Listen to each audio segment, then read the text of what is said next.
Hi, I'm Shelby Schumacher, and I'm going to be talking about turbo machinery and specifically the oil pump inside of the car. And so here's a diagram, and for your car you have an oil pump at the bottom, and then there is an oil pickup tube that brings it to the oil pump, which then pumps it to the engine to use it as lubrication. And the oil pump is driven by the crankshaft. And so this system is also a loop, which means that oil is always being pumped back into the pan. And so this level never becomes zero.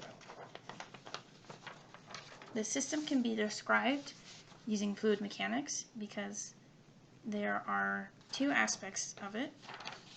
The first one is this H max value right here. This value is known as the suction lift, and it describes the difference between the oil in the tank, or in this case the pan, and the eye of the pump inlet. And so there's an equation right here showing that H max is equal to P ATM over rho G.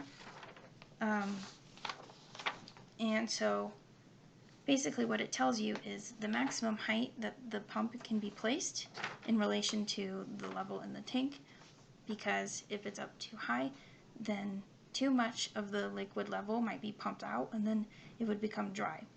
And in this case with the engine, you don't want oil to not be pumped through the system, because then there's no lubrication for all of the moving parts, and then your engine would fail. And probably the pump. I assume that a pump can't move without liquid. I don't know. Anyways, the second aspect of fluid mechanics is also how the net head changes as other aspects of the pump change.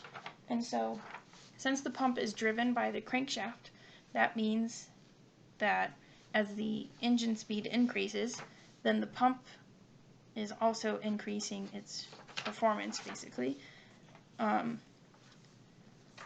So the pressure outside of the pump, the exiting pressure, is going to increase because the amount of fluid that it's pumping out is increasing as well.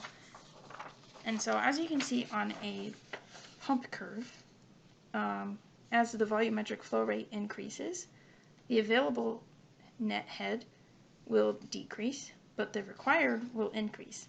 And so if the engine is moving faster, then the volumetric flow rate is increasing, as is the pressure, and so the required head is also going to increase, and specifically the slope of it is going to increase. And that's it.